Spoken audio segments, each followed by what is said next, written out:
Ya, preventif. Untuk itu, Mas. Yang kami harapkan jangan sampai Kajati tidak melakukan perubahan lagi yang krusial.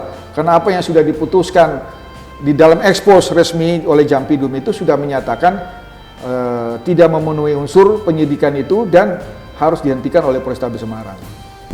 Saya melaporkan Siano, adik ipar saya, yang telah menjual rumah tersebut dan sudah ada putusan inkrah pidana di PN PT MA. Bersalah dan saat ini Siana sedang menjalani hukuman 2 tahun. Dalam putusan pidana tersebut, Siana terbukti bersalah dan sah melakukan perbuatan penggelapan secara bersama-sama dengan pihak ketiga yang mana saat ini sedang diproses di kejaksaan.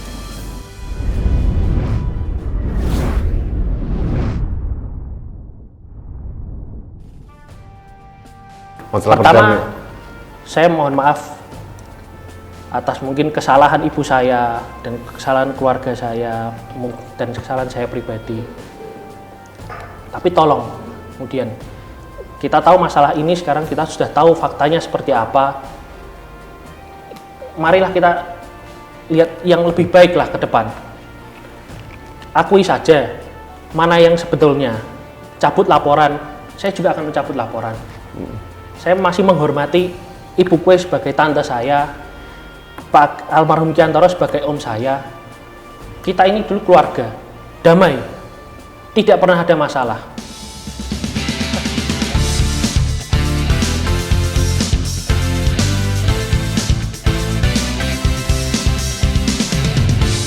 Halo sahabat Indonesia, kita bertemu lagi dalam kanal Anak Bangsa Podcast. Sahabat Indonesia, beberapa waktu yang lalu saya mau mewawancarai beberapa orang, salah satunya tokoh pengacara dari Semarang terkait dengan permasalahan keluarga di antara mereka, yaitu Ibu Kue Vohlan dengan Ibu Siana. Waktu itu ada masalah-masalah yang mungkin Anda sudah menikmati atau melihat tayangan itu. Kali ini kami memberikan ruang, memberikan kesempatan kepada Mas Tan Jeffrey Wanyuwarta, orang yang dianggap berlawanan dengan yang disampaikan pada waktu podcast yang lalu, untuk memberikan klarifikasi, meluruskan atau mungkin membuat persepsi yang baru terkait dengan kasus itu. Makanya untuk itu kami, kanal Anak Bangsa, menyiapkan ruang dan waktu kepada Mas Jeffrey untuk mendapatkan hak jawabnya untuk kali ini. Mas Jeffrey, selamat datang. Ya, ya Pak. Ini dari Semarang. Ya, betul. Kapan datang? Semalam Pak, semalam saya baru datang. Oke, Mas, sudah mengikuti video wawancara saya dengan pengacara dari Ibu Kue Vohlan ya? Ya, sudah. Oke. Dari hasil wawancara itu, kemudian Mas Jeffrey menghubungi kita untuk mendapatkan hak jawab. Kami sebagai media memberikan hak jawab itu. Nah, yang paling pokok dulu Mas, apa yang ingin Mas Jeffrey sampaikan yang tidak sependapat dengan podcast yang dulu itu? Ya, pertama saya ingin mengucapkan terima kasih dulu kepada Pak Rudi. Iya, sama-sama Mas. Karena sudah memberikan waktu dan ruang untuk saya klarifikasi tentang apa duduk permasalahan ini. Siap, oke. Mungkin saya ingin memulainya dengan minta maaf dulu kepada seluruh kalayak ramai, orang-orang yang mungkin sudah heboh, dibikin jengkel atau apapun dengan berita ini. Saya mau atas nama pribadi maupun keluarga saya dan ibu saya ingin meminta maaf. Tapi ada perlu yang ingin saya jelaskan secara gamblang, bahwa di sini masalah pelaporan tante saya sendiri, Ibu Kue Vohlan itu. Bude, betul, Bude, ya. Yang memberikan kesaksian palsu. Diduga memberikan kesaksian palsu, Pak ya. Jadi Mas Jeffrey ini melaporkan kepada Poltabes. Ya. Karena dianggap Ibu Kue Vohlan ini melakukan kesaksian palsu pada saat persidangan. Betul. Oke. Ke belakang dulu. Mas Jeffrey ini anak dari Ibu Agnesiana ya. Dan Bapak Tanju Endi Yuwarta. Atau Yukokmen. Ya, itu adiknya Pak Kiantoro. Adik nomor 12 kalau nggak salah. Iya. Pak Kiantoro nomor 1. Nomor 1, betul. Nah, kemudian ada permasalahan masalah tanah ya, dipermasalahkan. Saya nggak tahu ini waris atau tidak, tapi permasalahan yang paling pokok kan ibu Anda masih dalam proses hukuman. Ya. Kenapa Ibu Siana dihukum waktu itu? Ya, jadi memang sudah ada putusan. Oke. Dari putusan itu memang kasusnya saya menghargai, Pak. Oke. Saya sangat menghargai. Oke. Saya berjuang di jalur yang memang semestinya ada putusan banding, dan saya pikir saya tidak perlu membahas itu. Oke. Ya. Jadi artinya sebagai anak menerima ya? Saya menerima. Oke, saya menerima putusan itu dan saya menghormati serta menghargai putusan itu. Oke, siap. Oke. Tapi dari putusan itu saya baca. Oke. Saya membaca kemudian menemukan ada kejanggalan-kejanggalan. Oke, janggalnya di mana, Mas? Ya, beberapa kejanggalan itu keterangan dari Ibu Kue Foklan dan saksi-saksi lain ya. Oke. Yang mengatakan bahwa tanah itu mereka beli. Dibeli dalam pernikahan. Kemudian mereka membangunnya. Oke. Keterangan-keterangan itu kesaksian palsu loh. Kesaksian palsu itu yang saya ingin uji. Makanya saya bikin pengaduan ke Polrestabes itu, Pak. Oke. Nah. Dan sekarang Bu Kue Foklan dijadikan tersangka Ya. atas pengaduan Mas Jeffrey Betul, itu. betul. Oke, dari kesaksian Bu Kue Foklan Ya. yang Anda ragukan, yang ini Anda uji yang mana itu? Iya, bahwa sebelum disidangkan, Bu Kue itu dengan yakin dan mantap bahwa beliau itu memiliki harta bersama, sebidang tanah. Dengan jelas beliau mengatakan sebidang tanah, yang kemudian mereka bangun berdua bersama Pak Kiantoro ya, untuk ditinggali dan itu jelas-jelas sangat bertolak belakang. Disampaikan pada waktu? Dalam BAP dan juga dalam sidang, tertuang ke dalam putusan itu, Pak. Putusannya. Dalam putusan di perkara ibu saya itu masuk ke dalam putusan itu. Jadi dikatakan oleh Bu Kue bahwa itu tanah itu masih kosong begitu? Tanah itu masih kosong. Beliau melihat tanah itu masih kosong. Kemudian beliau berdua membangun rumah di atas tanah itu. Sedangkan saya punya bukti-bukti lain. Kenyataannya gimana, Mas? Kenyataannya bahwa beliau sendiri mengatakan, bahkan di podcast sebelumnya, saya menikah di rumah di Jalan Tumpang nomor 5. Berarti rumah sudah ada? Rumah sudah ada. Jauh sebelum pernikahan itu. Berarti Mas Jeffrey menggugat inkonsistensi dari kesaksian Bu Kue Foklan. Kesaksian Bu Kue Foklan. Terus? Kemudian setelah saya laporkan itu, saya pengaduan, laporan, kesaksiannya berubah. Berubahnya gimana? Terakhir mengatakan bahwa beliau tidak tahu siapa yang membangun. Seperti yang di podcast sebelumnya. Berdasarkan keterangan dari Kiantoro bahwa Kiantoro lah yang membangun. Tapi hal itu dari awal, sejak kasus ibu saya bergulir, itu sama sekali tidak pernah dibicarakan. Kalau memang tidak tahu, katakanlah tidak tahu dari awal. Agak sedikit menyimpang. Sepengetahuan Mas Jeffrey, rumah itu siapa yang bangun? Rumah itu dimiliki oleh kakek saya, almarhum kakek saya, dan dibangun oleh bapaknya kakek saya. Kiantoro. Bapaknya Kiantoro, dan juga bapaknya. Berarti kakek Anda? Kakek saya. Betul. Kenapa kok di atas namakan Kiantoro? Begini, pada tahun itu pembelian dan pembangunan itu sekitar tahun 63-64. Kakek saya masih berstatus sebagai WNA. Jadi beliau tidak bisa memiliki hak kepemilikan atas tanah atau bangunan seperti itu. Makanya di atas namakan anak tertua. Di atas namakan anak tertua. Sudah WNI. Yang sudah WNI. Begitu. Ya. Jadi waktu itu kepemilikan adalah punya kakek saya. Pada saat dibeli, itu di atas namakan adik dari kakek saya, Pak. Adiknya kakek? Iya, yang sudah WNI. Kakek masih WNA? Kakek masih WNA. Terus? Selang berjalannya waktu, kemudian ada anak sulung yang udah cukup umur, kemudian dikembalikan kepada, karena kepemilikan kakek ya, berarti di atas nama. Pertama dari kakek, kemudian atas nama adiknya dulu. Atas nama adik dulu. Terus kemudian dibalik nama atas nama anaknya. Kiantoro itu? Iya, betul. Kiantoro. Itu anak tertua? Anak tertua, anak pertama. Atas nama itu ya? Iya. Udah sertifikat akhirnya? Sudah, kemudian dinaikkan di proses pensertifikatan. Kemudian sama Pak Kiantoro dikembalikan lagi? Iya. Dikembalikan atau diminta atau gimana? Mungkin teknis itu saya kurang jelas, tapi yang bisa itu adalah sudah dibagi waris Pak mungkin ceritanya. Oh, oke. Ya. Pokoknya itu intinya dikembalikan. Dikembalikan Kepada kepada orang tuanya. Orang tuanya. Ya. Waktu itu Pak, kakek masih ada waktu itu? Masih, Waktu itu pengembalian? masih. Oke. Masih ada. Terus? Masih ada. Kemudian selang berjalannya waktu dari terakhir adalah rumah tumpang itu diberikan kepada ayah saya. Itu sekitar tahun 84. Yang memberikan? Yang memberikan adalah seperti tadi saya bilang Pak bahwa Kiantoro itu mengembalikan kepada orang tua. Oke. Dari orang tua memberikan kepada ayah saya. Kasih penjelasan ke saya dan masyarakat Indonesia. Iya. Kan kakek nenek itu punya anak 13 kalau nggak salah. Iya, Oke. betul. Kenapa diserahkannya kepada anak nomor 12? Iya, karena semua anaknya sudah mendapat bagian lain. Oh, oke. Dan Berarti yang hartanya terakhir- banyak ini kakek ini? Ya. Hartanya banyak, Iya, oke. iya.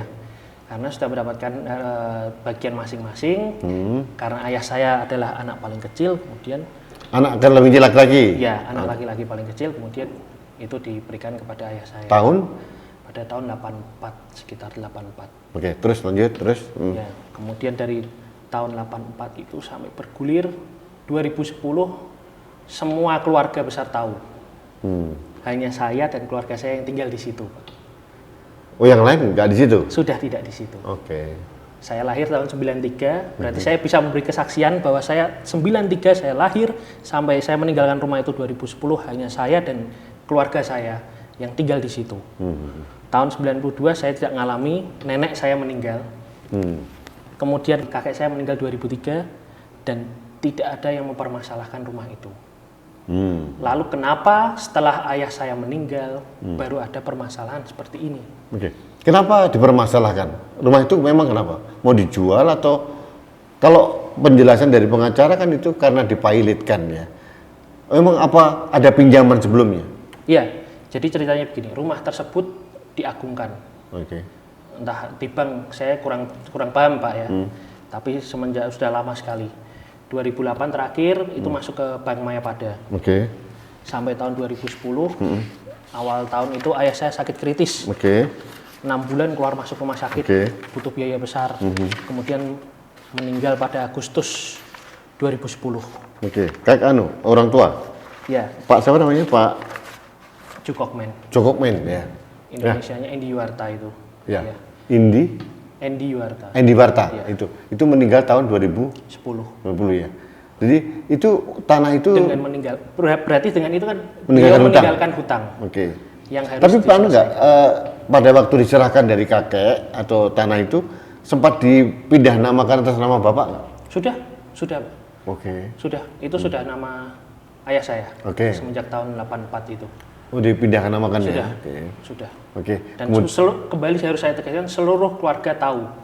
Semua tahu. Semua tahu. Termasuk Pak Kiantoro? Karena begini Pak, sedikit cerita, tiap tahun kita ada kumpul. Oh, oke. Kumpul keluarga gitu kan. Imlekan pasti kumpul di rumah itu. Semua pasti datang. Ini rumah Itu rumah memori ya. Ya, Keluarga rumah memori, tinggal di situ ya, oke. Karena kakek juga sampai terakhir itu tinggal bersama kita kan di rumah itu juga. Oke, Mas. Oke, kemudian tapi dalam kenyataannya kepemilikan tanah itu kan digugat oleh Bu Kwe Iya, karena dianggap harta bersama dengan suaminya. Kemudian salah satu yang digugat adalah suaminya juga kalau nggak salah ya. iya. Oke. Ibu Kwe menggugat suaminya sendiri Iya, oke. dan juga ayah saya yang sudah meninggal. Ada begini ya. Oke. Iya.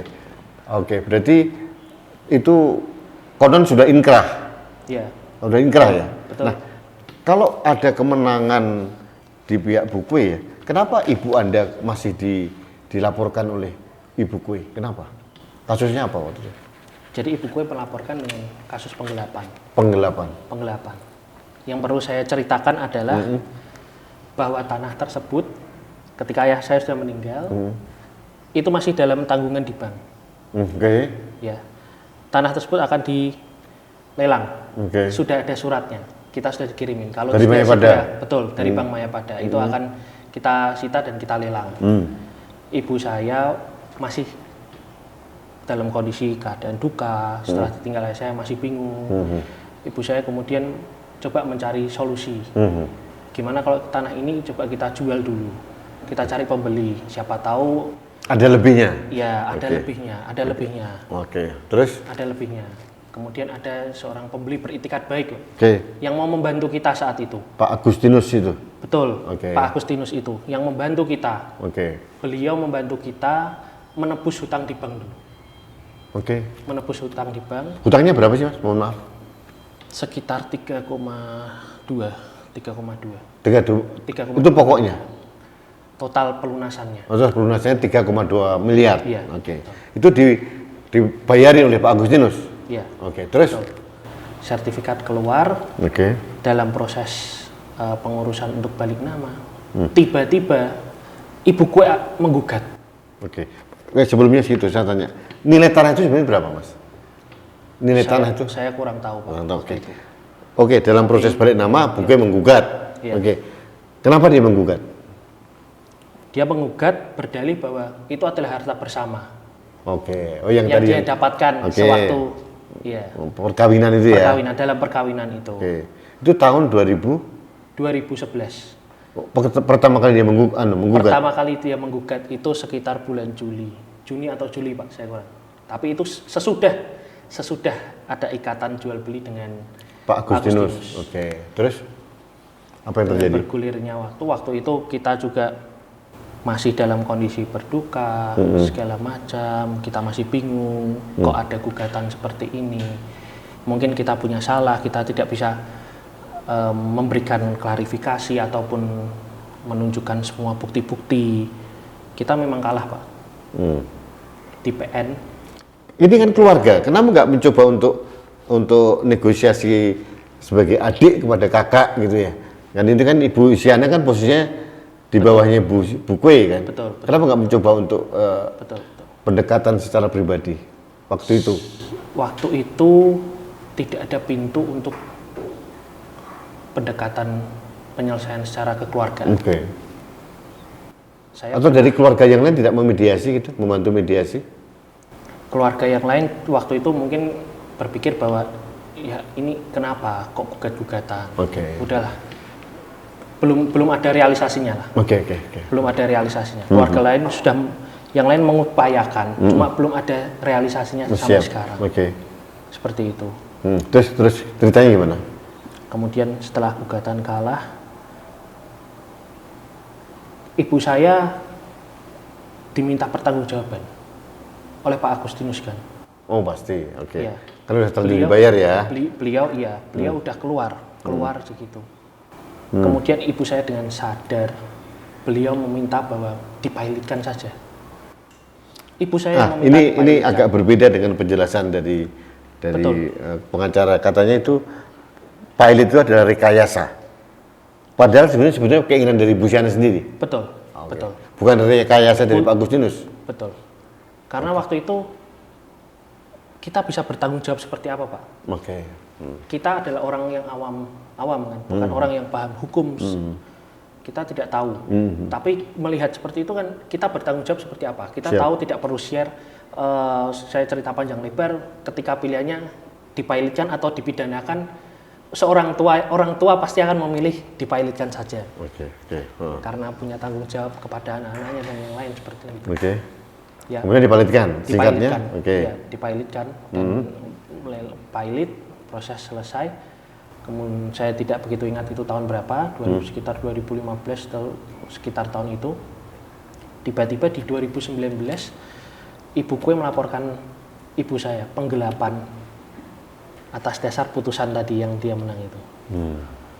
Saya waktu itu terkejut, saya dan ibu saya terkejut dan sungguh di luar dugaan bisa setega itu keluarga sendiri memidanakan seorang ibu saya yang maaf Pak mungkin janda punya tanggungan seperti itu ya kan? Ibu ada kerja apa? Jujur saja ibu tuh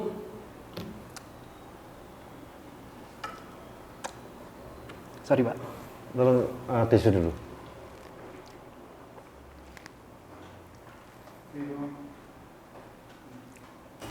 beliau dulu adalah ibu rumah tangga. Semenjak menikah dengan ayah saya, jadi beliau itu hanya sebagai rumah tangga. Ibu rumah tangga? Betul. Ketika ayah saya meninggal, ya, tiada, tentu ada kekhawatiran.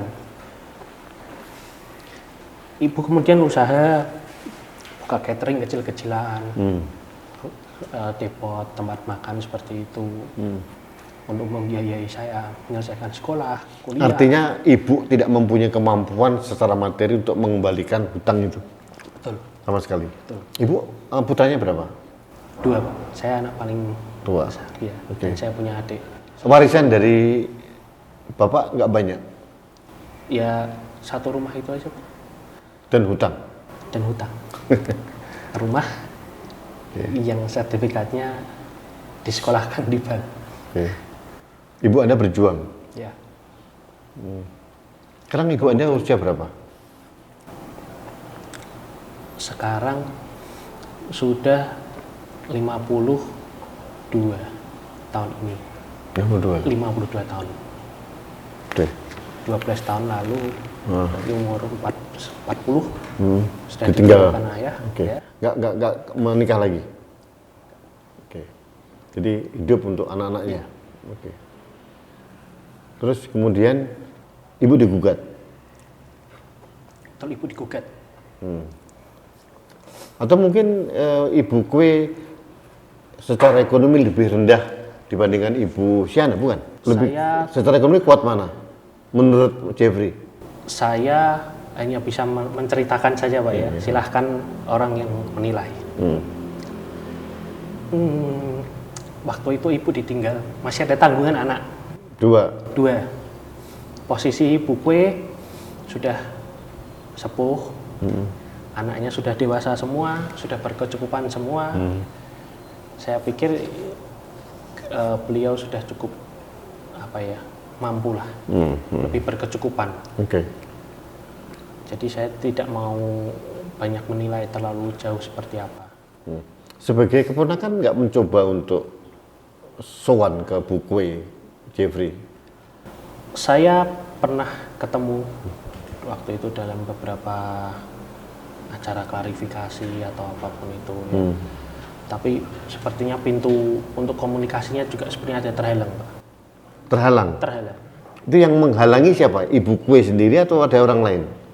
Kemungkinan ada orang lain yang menghalangi ini. Siapa? Saya tidak bisa pastikan, tapi pasti ada orang yang menghalangi. Kalau Ibu Kue sendiri kira-kira mau menerima menurut Anda? Mestinya mau menerima. Jeffrey mengenal Ibu Kue secara pribadi? Mengenal? Saya mengenal secara pribadi. Setiap bulan saya dulu waktu ayah masih ada juga sering kunjungan ke rumahnya. Kita keluarga besar yang cukup hangat lah. Cukup. Dari 13 orang ini? Ya, 13 orang ini. Menurut Jeffrey, Pak Kiantoro sama Bu Kue ini orang pribadi yang bagaimana? Penilaian Jeffrey waktu itu? Saya menilai mereka baik. Sangat baik. Sangat baik. Dan orang yang sederhana, Pak. Baik dan sederhana. Baik dan sederhana. Ya. Nah, ada orang baik dan sederhana kok akhirnya bisa menggugat. Nah, ini kira-kira menurut perspektif seorang Jeffrey, ini nggak bicara hukum ini.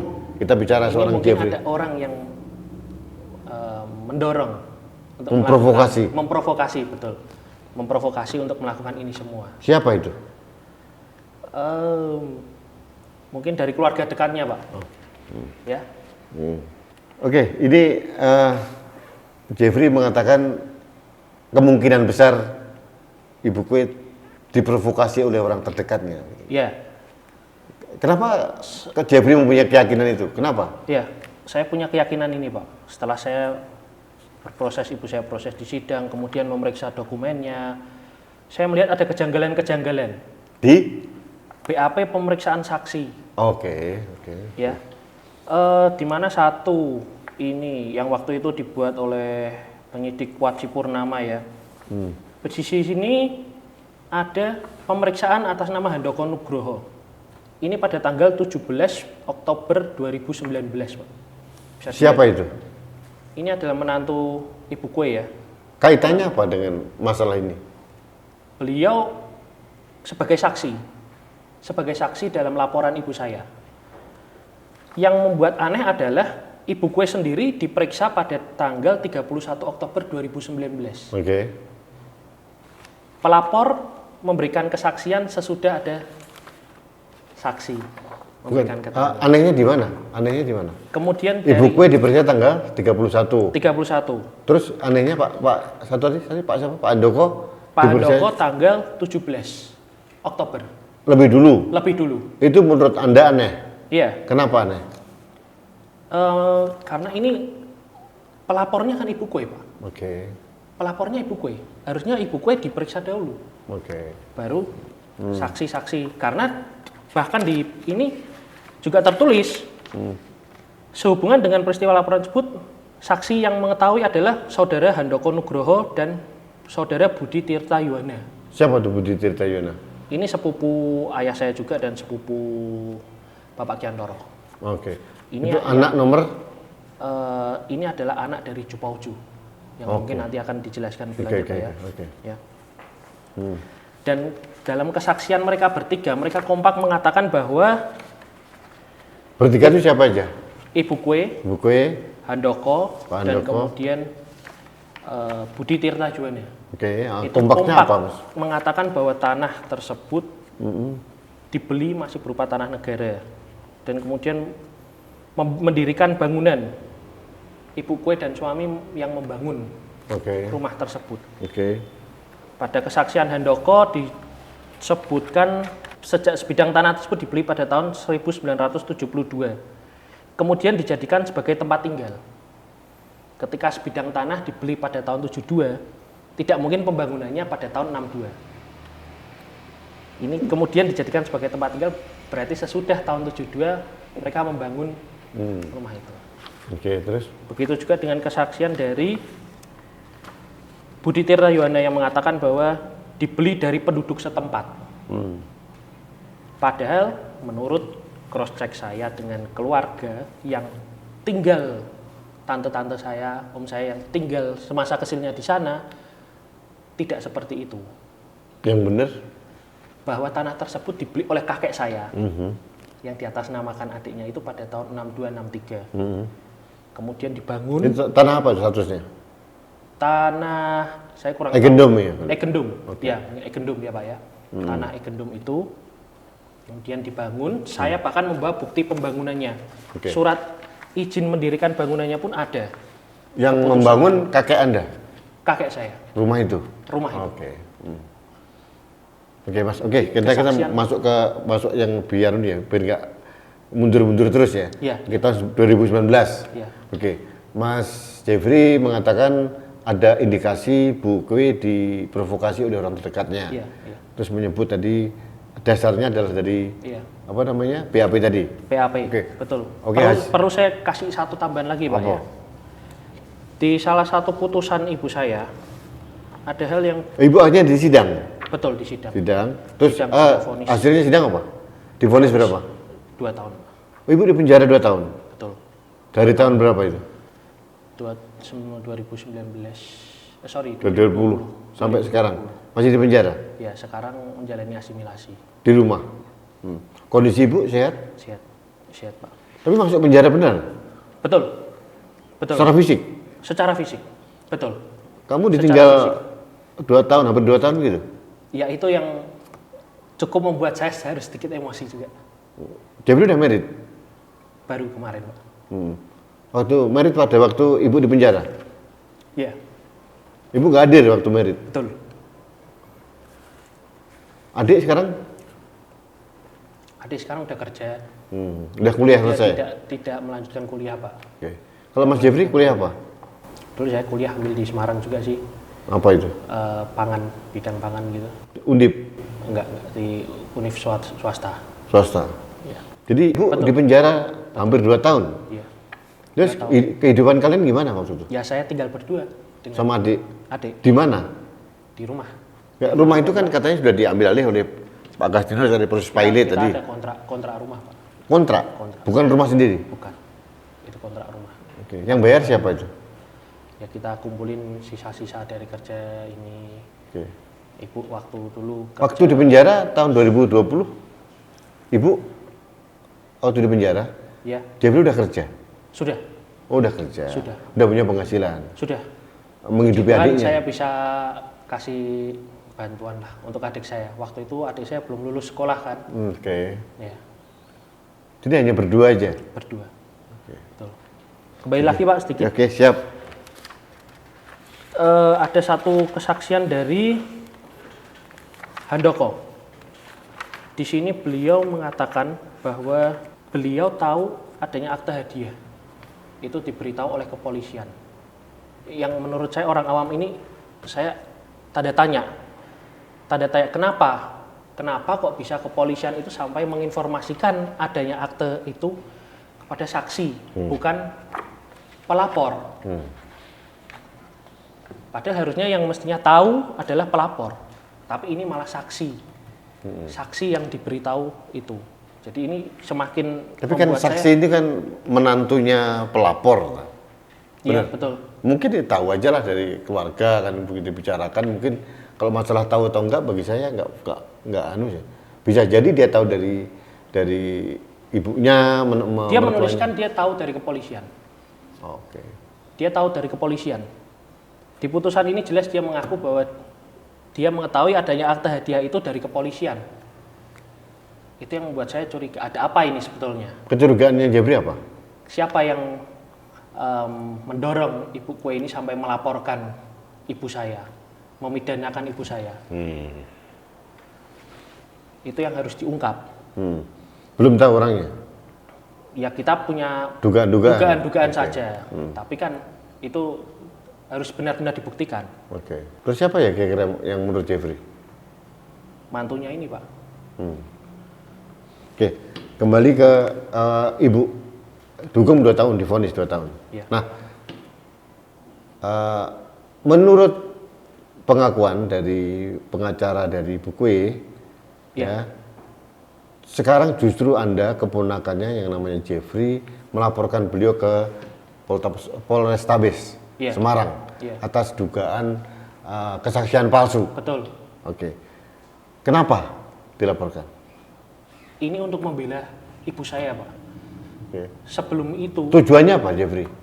Balas dendam gitu? bukan balas dendam. Saya ingin memberikan apa? Klarifikasi. Oke. Ingin menjelaskan sebetulnya duduk perkaranya apa sih? Permasalahannya apa? Oke. Dan untuk Pak Rudi tahu bahwa ibu saya juga dilaporkan lagi. Oh, ada laporan lagi? Dilaporkan lagi pencurian penggelapan terhadap akta hadiah yang saya temukan. Padahal saya menemukan itu di lemari arsip ayah saya waktu itu bersama dengan ibu saya. Ini kok lapor kapan selesai? Saya nggak tahu Pak, apalagi dengan ibu kue yang selalu berkilah dengan gonta-ganti bahkan otak-atik. Gonta-ganti itu kan otak-atik Pak. Otak-atik apa? Otak-atik kesaksian. Oke. Ceritanya kan Ini yang Anda gugat? Ya. Sekarang yang Bu Kue sudah jadi tersangka? Ya. Oke. Nah, saya perlu jelaskan bahwa saya melaporkan ini juga didorong oleh keluarga besar saya. Keluarga besar ayah. Mereka setuju? Mereka setuju dan mereka berinisiatif memberikan kesaksian. Mereka diperiksa. Oke. Bahkan saya harus Oke, jelaskan. saya minta Anda memberikan ke saya untuk videonya. Salah satu dari mereka. Ya, bisa. Yang mendukung apa yang Anda sampaikan. Ya, bisa. Oke. Nanti saya Oke. Jadi mereka mendukung? mendukung. Kenapa mereka mendukung? Karena mereka juga merasa jengkel, Pak. Oke. Mereka merasa ini kenapa kok sampai berlarut-larut seperti ini? Oke. Ada simpati. Kok tega juga keluarga saling serang bahkan saling memidanakan seperti itu. Tidak punya hati nuraninya. Ibu kue tidak memiliki hati nurani kan, harus sampai memidanakan ibu saya seperti itu. Terus sekarang Anda juga memidanakan dia kan sama-sama nggak punya nurani, no? Saya terpaksa, Pak. Oke. Saya terpaksa. Nah, langkah apa yang bisa saya tempuh? Oke. Kalau bukan ini, untuk Oke, menyadarkan. sekarang gini, Mas Jeffrey melaporkan Bu Kue. Betul. Oke, sudah jadi tersangka. Tapi di sisi lain ada pelaporan lain yang sedang jalan Iya, kepada ibu Anda. iya. Itu kan terus-terus saja nih. Nanti ini masuk penjara, ini keluar lagi, ini masuk penjara lagi. Sampai kapan? Apakah tidak ada niat dari Jeffrey sebagai generasi baru untuk semua cut off gitu? Saya katakan di sini Pak ya, saya mau berdamai. Silahkan Bukwe cabut. Katakan apa yang sejujurnya. Kalau dia tidak tahu. Ini Jeffrey minta Bukwe mencabut laporan yang sebelum itu. Terus kompensasi Bukwe apa? Saya cabut laporan juga Pak. Selesai? Selesai semua. Damai. Saya menghargai beliau sebagai orang yang Itu lebih tua. putusan Jeffrey didukung oleh keluarga nggak untuk damai itu? Tentu. Kita dulu awal damai kok Pak. Oke. Ibu Siana mendukung kalau itu damai? Tentu, iya. Ibu saya pun mendukung. Oke. Kita sudah tahu semua faktanya seperti apa. Jangan, nggak usah dipelintir, nggak usah dibolak-balik seperti apa. Jadi kalau Bukwe mencabut laporan, cabut aja semua laporan ibu saya dan semua laporan yang terkait masalah ini. Jeffrey juga akan Saya juga akan cabut. Saya juga akan cabut. Bahkan saya mungkin meminta Pak Rudi memfasilitasi. Mari kita ketemu keluarga tanpa pengacara. Kita mediasi. Nggak apa-apa kok. Mau? Saya mau, saya siap. Ibu Siana mau? Siap. Oke. Saya pastikan siap. Oke, Jeffrey, di situ katakanlah ada Ibu Kue. Ya. Oke. Apa yang ingin disampaikan? Masalah pertama, perdamaian. saya mohon maaf atas mungkin kesalahan ibu saya dan kesalahan keluarga saya dan kesalahan saya pribadi. Tapi tolong, kemudian kita tahu masalah ini sekarang, kita sudah tahu faktanya seperti apa. Marilah kita lihat yang lebih baik lah ke depan. Akui saja mana yang sebetulnya. Cabut laporan, saya juga akan mencabut laporan. Saya masih menghormati Ibu Kue sebagai tante saya, Pak almarhum Kiantoro sebagai om saya. Kita ini dulu keluarga, damai, tidak pernah ada masalah. Terbuka saja, mari kita damai saja. Kita tidak ingin masalah ini juga berlarut-larut kok. Baik, ini penting didengar oleh keluarga Ibu Kue Volan bahwa Jeffrey mempunyai itikat baik gitu ya, untuk duduk membuat satu perdamaian sebagai keluarga ya. Karena kata Jeffrey dulu keluarga ini sangat guyup rukun gitu. Iya, betul. Ya. Dan ini Jeffrey sebagai generasi muda ingin mengembalikan suasana seperti dulu. Jadi harus ada itikat baik kedua belah pihak yang diminta oleh Jeffrey, Ibu Kue dan keluarganya mencabut pelaporan kepada Ibu Siana. Dan secara bersamaan mungkin Jeffrey juga akan mencabut laporannya. Saya akan mencabut laporan saya. Seketika. Nah, yang terakhir ya Pak Jeffrey. Terakhir, apa yang ingin Anda suarakan lagi dalam kasus ini? Kita ingin semuanya damai, bisa kembali. Bahkan dari saya pernah mendapatkan salah satu wejangan dari pengacara saya untuk menanyakan masalah seperti ini saja, kasus ini Pak ya, itu kita nggak pantas. Apalagi sampai kita menggugat. Kita nggak punya hati nurani ketika harus menggugat, apalagi menggugat saudara sendiri. Mohon maaf, Jeffrey agamanya apa? Katolik Pak. Biasanya kan kalau Katolik Kristen kan ada kasih gitu. Iya. Apa yang kalau itu ada kasih gitu, kenapa nggak itu dikedepankan? Itu yang Anda tawarkan kepada Bu Kue itu ya? Iya. Kasih. Inilah kasih. Saya meminta maaf kepada Bu Kue dan keluarga dengan segala kesalahan yang ada. Kemudian saya menawarkan bahwa saya kalau damai, ya udah. Atas dasar kasih itu? Iya Pak. Kita tidak ingin bertikai seperti inilah, larut. Dan tidak ada kriminalisasi lagi. Untuk berhenti total. Oke, jadi itu yang ingin disampaikan ya. Betul. Baik. Sebelum saya akhiri, ada sesuatu yang ingin disampaikan? Ya, ada satu lagi Pak yang ingin saya tambahkan. Masalah klarifikasi bahwa saya dituduh mafia segala macam. Saya bisa jelaskan ya. Saya tidak ada tuduhan mafia. Mungkin Anda diindikasikan dibiayai mafia. Oke. Itu benar. Saya akan clearkan ini. Saya akan berikan penjelasannya. Saya berkenalan dengan lawyer saya, Bapak Teo dan tim itu melalui gereja, Pak. Masih bisa dicek, saya masih ada kontaknya. Gereja Katedral Emmaus Center.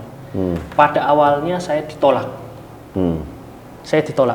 Karena ini mungkin masalah sengketa waris, saya ditolak karena konflik of interest. Tapi saya mohon, saya coba minta ketemu, coba dilihat dulu. Saya bertemu dengan beliau membaca seperti apa, mempelajari kasusnya, dan kemudian beliau tersentuh untuk membantu kita. Bahkan sampai hari sepeser pun tidak ada biaya yang keluar. Benar-benar cuma-cuma. Bahkan di Polrestabes pun juga sama. Kita semua, saya tidak mengeluarkan biaya sama sekali. Di Polrestabes pun juga. Karena saya menghadirkan bukti, saksi-saksi, semuanya cukup. Makanya. Jadi tuduhan kalau Anda dibiayai mafia tidak benar? Salah besar. Salah Yakin? besar. Yakin, Pak. Oke. Yakin. Saya yakin sekali. Ini semua murni perjuangan saya untuk ibu saya, untuk keluarga saya, untuk menghentikan ini semua, menghentikan tuntutan, laporan yang lain-lain itu. Oke, Jeffrey, thank you. Ya. Nanti akan kita suarakan sesuai dengan hak dari Mas Jeffrey untuk memberikan hak jawab ya. Ya. Tapi jujur saya pribadi tertarik yang terakhir tadi, tawaran damai. Karena ini masalah sesuatu yang apa sih kita cari sebenarnya? Saling menyakiti itu apa yang kita dapat? Toh tanahnya sudah beralih pada orang lain gitu loh. Yang terjadi menurut saya saling menyakiti, dan itu tidak membawa manfaat buat siapapun. Dan ini pembelajaran yang tidak baik buat anaknya Jeffrey atau mungkin dan sebagainya. Itu menurut saya. Kita hidup meninggalkan sejarah. Yang harus bisa kita. Tapi mudah-mudahan saya akan sampaikan pada pihak Ibu Kue ajakan Jeffrey untuk memungsikan saya sebagai mediator. Akan saya sampaikan, mudah-mudahan bersambut. Yang jelas harus ada itikat baik kedua belah pihak.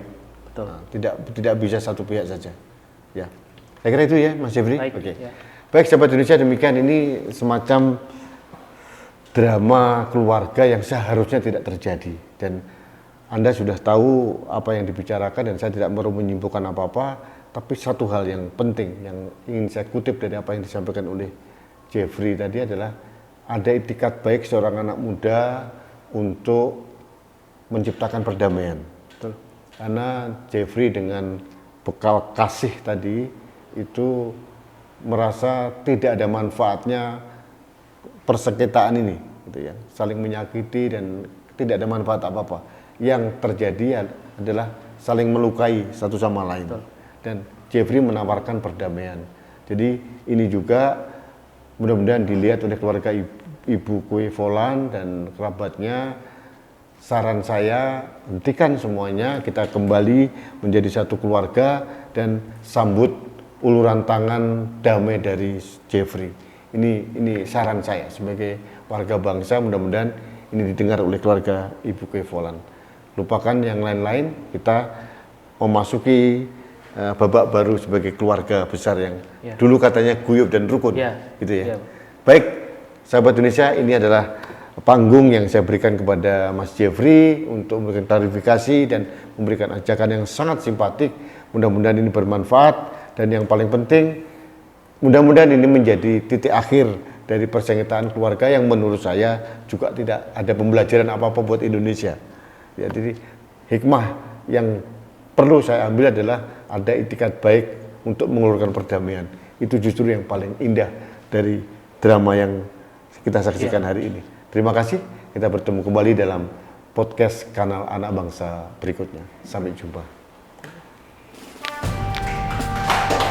Terima kasih Pak Rudi Kepri yang telah memberi kesempatan kepada saya, Ibu Meli Yu Junli, anak pemilik anak dari papa saya Yu Kian Chi dengan mami saya Thelma Yuliana Van Harling. Di sini saya akan mengklarifikasikan tentang podcast kemarin yang dikeluarkan nenek-nenek Kue Volan. Jadi masyarakat bisa tahu siapa yang benar dan siapa yang salah. Saya adalah anak kelima dari papa saya, anak perempuan yang terbesar.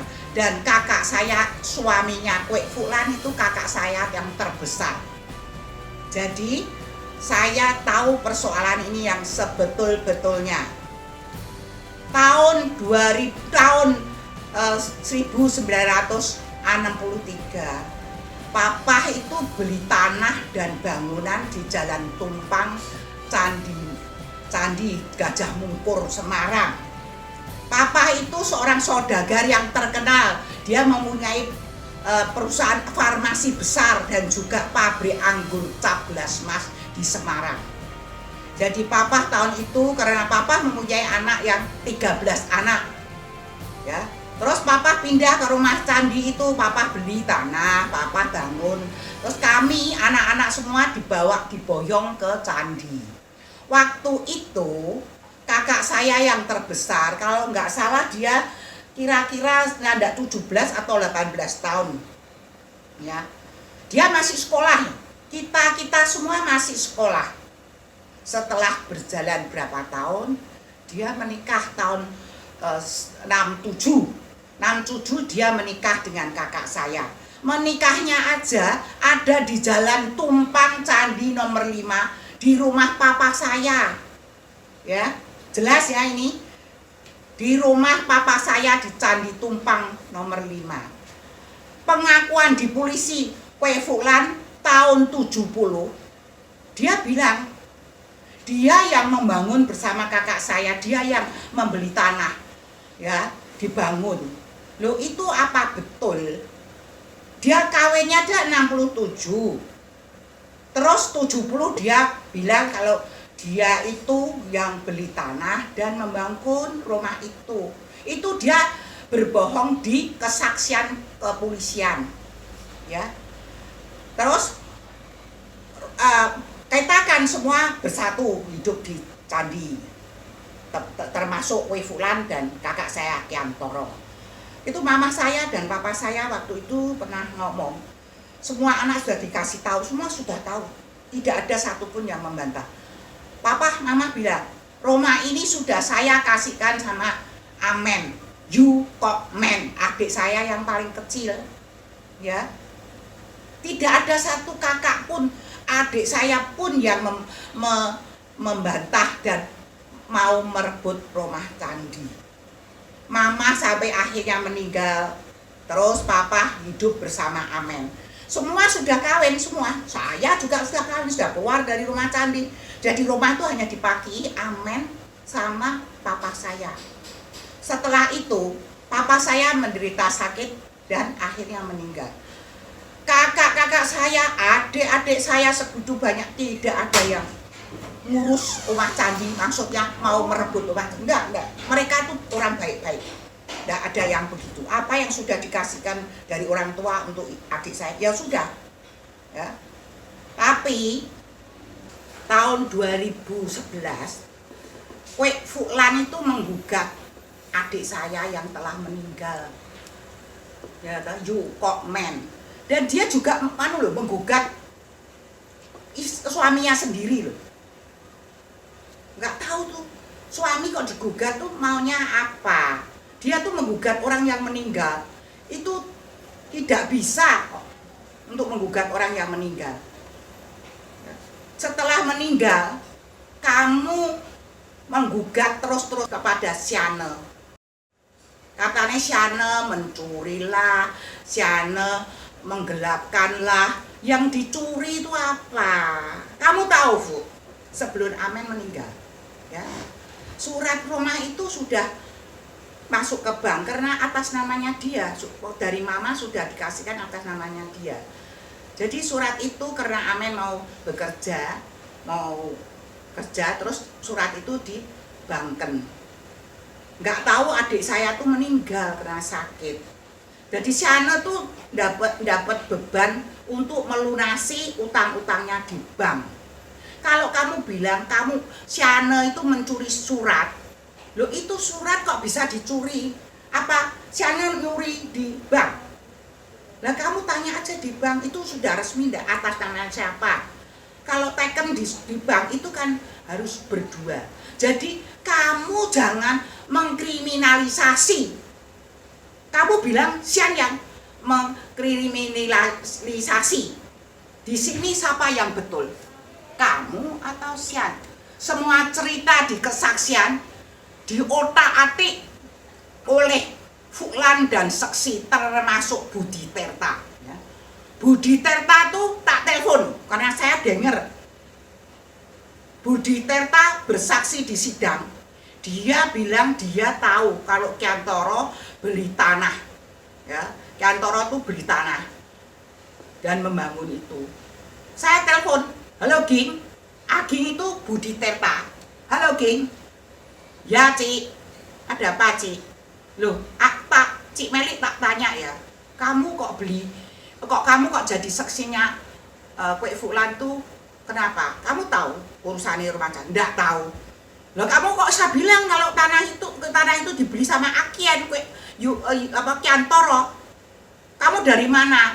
Lah aku disuruh sama Fulano. Loh. Coba sebagai saksi disumpah kok dia berani bohong hanya karena dia disuruh. Tolong polisi periksa kebenaran yang sungguh-sungguh dari Fulan dan saksi-saksi lainnya semua. Laporan Jeffrey dilakukan untuk membongkar kesaksian bohong Fulan dan saksi-saksi lainnya, termasuk pengacara yang memberi keterangan di podcast kemarin. Ini kesaksian berbeda di saat polisi dan di sidang. Kesaksian di podcast, dia bilang gini, katanya dia yang bangun sama kakak saya, tapi di polisi dia bilang dia yang bangun dan yang beli tanah itu. Di podcast dia bilang saya enggak tahu, rumah itu sudah ada, saya kawin. Loh itu sebetulnya piye toh, Bu? Kamu tuh sebagai orang tua kok ngomongin mencela-mencele ora genah. Orang tuh tidak boleh bohong di persidangan loh, Bu. Kamu tahu enggak peraturan itu? Apa sanksinya kalau kamu bohong? Pak Rudi Kamri, saya titip pesan untuk menghentikan segala laporan terkait rumah Candi, terutama tentang pencurian dan penggelapan akte hadiah. Ya. Jadi Fulan kamu harus tahu, Bu, jangan kayak gitu. Kamu jadilah orang tua yang bijaksana, bisa mengayomi anak-anak muda seperti ponakanmu Jeffrey, seperti adik iparmu Sian. Sian tuh tidak tahu apa-apa. Kamu masukkan Sian sudah 2 tahun, hampir 2 tahun di dalam penjara. Tahu Pak Kemi tahu kalau dia dimasukkan. Kak Kemi mungkin dia tidak cerita ya Pak sama kamu. Dia masukkan itu Sian di penjara selama 2 tahun. Coba, anaknya masih kecil-kecil. Coba, ya, kenapa kamu tega memenjarakan adik iparmu sendiri? Dengan kesaksian bohong kamu ya. Ada apa dengan oknum yang meminta kamu melakukan? Ada oknum-oknum yang meminta kamu melakukan ini. Siapa di belakang kamu? Saya nggak tahu. Pasti kamu ada di belakang kamu itu siapa? Otaknya siapa? Ya, saya ada denger-denger tuh otaknya siapa? Ya, jangan gitu, Fu. Ya, kamu, Fu, Handoko Budi Terta bilang tahu asal rumah Candi, beli dari tahun 70-an, tapi di podcast kamu bilang tidak tahu siapa yang membangun. Saya hanya dengar dari suaminya Kiantoro. Lah kok kamu kok mau gugat Kiantoro, kenapa? Maksudmu apa? Kakak saya itu orang baik loh, Bu. Orang yang jujur. Kamu gugat. Kalau kamu berbuat sesuatu, seseorang yang telah meninggal, wah itu kamu sangat pengecut kamu. Tahu kamu pengecut? Kamu tidak malu ya?